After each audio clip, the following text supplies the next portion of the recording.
Chers amis, bonjour. Je me présente, Tiralo, dit parisien suisse, youtubeur pour le Paris Saint-Germain. Donc aujourd'hui, on est sur la chaîne Frisco Média. Et ben justement, on va parler du PSG, de son histoire. Il y aura certainement peut-être plusieurs volets. Et on va parler du Paris Saint-Germain, de son évolution, qui est vraiment montée en flèche ces dernières années, puisque, vous le savez, le Paris Saint-Germain a été racheté en 2011 par le Qatar. Et là, ça dégage vraiment des revenus substantiels, ou ce qui peut permettre au Paris Saint-Germain aujourd'hui d'être un des plus grands clubs d'Europe en achetant des joueurs qui sont les meilleurs joueurs du monde, à l'image de Mbappé, de Neymar, de Léo Messi. On en passe des pires et des meilleurs, mais avant ça, ça n'a pas toujours été ça le PSG. Le PSG, je vous la fais court, est né, je vais dire, 3 mois après moi. Donc en 1970, 1970 pour les Suisses et les Belges.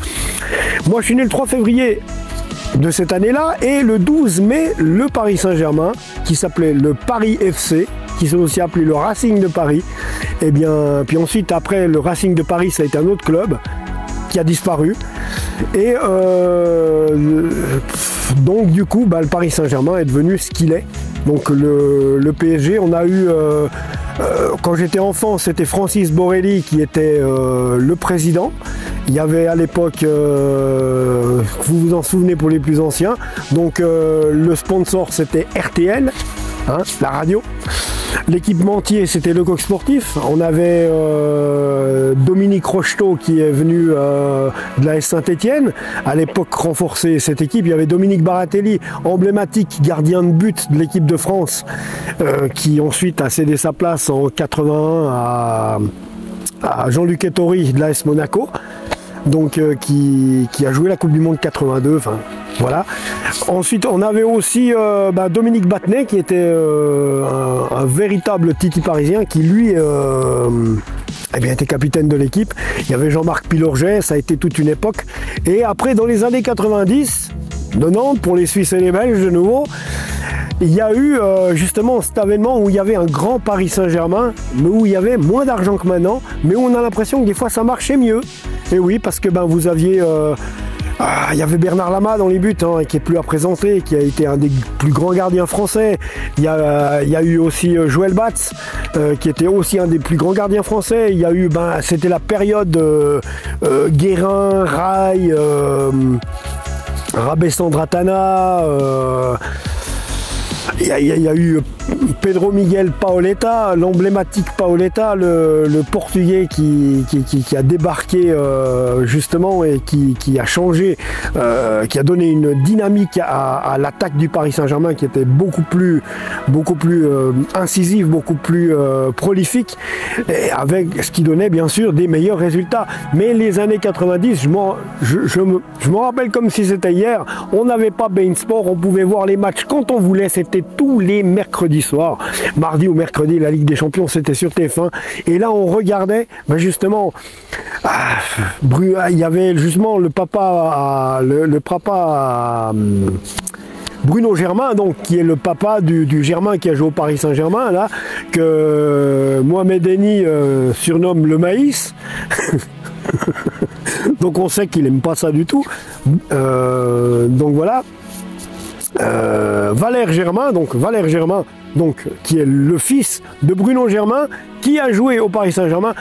Bruno Germain, il n'a pas fait que ça, il est aussi allé jouer à l'Olympique de Marseille. Et oui, parce que dans l'histoire, il y en a eu des traîtres. Il y a eu Bruno Germain, il y a eu ensuite on a eu quand même Frédéric Dehu, il y a eu Patrice Fiorez, qui est passé du PSG à l'Olympique de Marseille, et l'inverse a été aussi vrai, puisque Lassana Diarra, c'est le dernier Marseillais à avoir quitté le club phocéen pour aller jouer au PSG. Il fallait quand même le faire. Et aujourd'hui, on parle d'une rivalité énorme entre les Marseillais et le PSG. Moi, je veux bien. Alors aujourd'hui, si c'est un Parisien, Bernard Tapie, qui a amené la Ligue des Champions à l'Olympique de Marseille, il ne faut pas oublier qu'aujourd'hui, c'est Christophe Galtier, un Marseillais, qui est en train d'entraîner le PSG. Et il y aurait à rire que le PSG gagne la Ligue des Champions avec un entraîneur marseillais. Donc parce que là, plus personne ne pourrait rien dire. Il y aurait une Ligue des Champions à Marseille, une à Paris, bien qu'à Paris, je vous entends déjà les Marseillais dire « Montpellier, Paris, vous avez toujours... » Oui, d'accord, oui, c'est vrai, il n'y a pas de Ligue des Champions. C'est plutôt la Ligue des couillons en ce moment. Hein. Mais disons que on espère bien qu'avec un tel déploiement, on a eu Edinson Cavani, l'Uruguayen, il y a eu Zlatan Ibrahimovic, l'emblématique, le grand, hein, en 2012, ça fait déjà 10 ans, les amis. 10-11 ans maintenant, ça va faire 11 ans en 2023 que Zlatan posait ses valises à Paris. On a eu Marco Verratti qui est toujours, ça fait 14 ans qu'il est au club. Voilà, donc il y a eu aussi l'arrivée il y a 8-9 ans derrière de Marquinhos, le Brésilien. Il y avait avant lui Lucas Moura qui lui est parti à Tottenham et Thiago Silva qui est à Chelsea, qui a gagné la Ligue des Champions avec Chelsea alors qu'il avait signé quand même, il a joué quand même 5 ans à Paris pour essayer de gagner une Ligue des Champions qu'il n'a jamais gagnée. Donc aujourd'hui le PSG en est à ce que appartient toujours au prince Al Thani qui est le roi, le prince du Qatar, et Nasser Al Khelaifi, son copain de service, hein, qui gère toujours ce club, mais qui a quand même pas mal de casseroles au cul. Donc combien de temps le Qatar va le garder à sa tête, j'en sais rien. Toujours est-il que voilà, et depuis un mois, on le sait, là, au moment où je vous parle, nous sommes à quelques jours du Nouvel An. On est le 28 décembre, si je me trompe, un truc comme ça. Et dans 2 jours, de 2-3 jours, on sera en 2023. Et dès février 2023, les amis, le Qatar va céder 15 à 20% du capital du Paris Saint-Germain à une société américaine. Donc, doit-on y voir un retrait progressif du Qatar du Paris Saint-Germain, ce qui ne serait pas une bonne nouvelle en soi? C'est la grosse rumeur qu'il y a, mais de l'autre côté, je vous rappelle qu'il y a quand même 300 millions de dépensés pour construire un nouveau centre sportif à Poissy, un nouveau centre sportif du Paris Saint-Germain, donc qui sera érigé à Poissy. Et là, c'est les Qataris qui payent, donc on les imagine mal se retirer, n'est-ce pas, et dépenser autant. Voilà. Donc, de toute manière, si un jour le Qatar s'en va, ça sera vraiment pour remettre le PSG à une société qui aura autant de moyens. Je vous le rappelle, le PSG a été racheté 70 millions, soit 70 millions pour les Suisses et les Belges, 70 millions. Il a été racheté par le Qatar et aujourd'hui, tenez-vous bien, le Paris Saint-Germain coûte 4 milliards. Donc, je ne vous explique pas la plus-value. Si le Qatar venait à revendre le Paris Saint-Germain, ils l'ont acheté 70 millions, ils vont le vendre 4 milliards. C'est beau.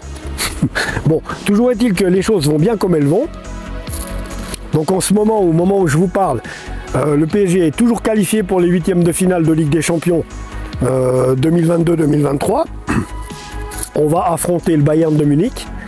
Autant vous dire qu'on ne faisait pas les marioles avant la Coupe du Monde, mais là, ils ont pas mal de blessés. Hein, du côté du Bayern, ils ont pas mal de blessés. Donc, Lucas Hernandez, international français, qui s'est blessé. Leroy Sané, international allemand, qui lui est également blessé. Pire que ça encore, leur emblématique gardien de but, Manuel Neuer, tenez-vous bien, suite à la finale de la Coupe à son élimination précoce en Coupe du Monde, puisque les Allemands, pour la 2e fois consécutive, n'ont pas passé le premier tour. Eh bien, il est allé changer les idées en allant faire du ski et il n'a pas trouvé mieux que de se casser la jambe. Emmanuel Neuer sera inopérationnel quasiment jusqu'au mois de septembre 2023. Donc, on ne l'aura pas dans les buts contre nous, c'est tant mieux. Sadio Mané, un des meilleurs joueurs du monde, s'est blessé également. Risque d'être trop juste pour la double confrontation. Mais pareil qu'il récupère pas mal. S'il loupe quelque chose, ça sera peut-être le match aller, mais pas le match retour. De toute façon, nous, on est bien armés. Actuellement, nous avons Léo Messi qui est revenu avec un titre de champion du monde dans les poches. Donc, autant vous dire qu'il a le moral. Il a donné justement son accord ces jours-ci au Paris Saint-Germain pour rester une année supplémentaire. Donc, pour prolonger également lui aussi. Lui devrait prolonger son contrat jusqu'en 2024. n'est-ce pas? Et ça, c'est une bonne nouvelle. On a également Kylian Mbappé. Alors, on ne sait pas trop parce que Kylian Mbappé, il a signé encore pour normalement 2 ans. Mais voilà qu'il y a eu pas mal d'histoires avec une armée numérique pour le critiquer, pour dézinguer le PSG. J'ai pas compris ce qu'ils ont foutu là. Mais enfin bref, ça lui a pas plu du tout. En plus, on lui avait promis qu'il y aurait des joueurs d'apport qui seraient engagés. Donc ça, c'était la condition sine qua non pour la prolongation de Kylian Mbappé, sinon il s'en allait au Real Madrid. Moi, heureusement que j'étais à cette histoire-là, parce que j'étais certain qu'il nous annonçait un départ au Real, et ça serait pas mal en soi, parce qu'un joueur comme lui, ça doit évoluer. Et le Real de Madrid, même en tant que Parisien, je peux vous dire, je trouve que le Real Madrid, et je pense très sincèrement que c'est le plus grand club du monde. Donc c'est ça qui pourrait être bien, c'est que, ben oui, pour Kylian, pour le football français, ça pourrait être bien qu'il change un peu d'air, mais voilà, on l'a pour l'instant au Paris Saint-Germain. Mais voilà, depuis novembre, il en a marre, il veut s'en aller, il en a ras-le-bol, il vient de perdre la Coupe du Monde.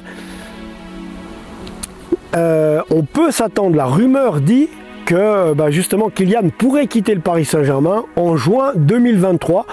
Il aurait relancé un peu le Real de Madrid, mais c'est vrai qu'il aura fait un affront que je ne sais pas.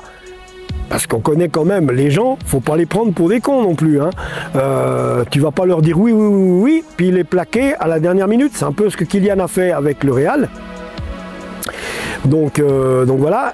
Mais toujours est-il que c'est un des meilleurs joueurs du monde avec Erling Haaland. Et je pense que, très honnêtement, voilà quoi. Il y aura certainement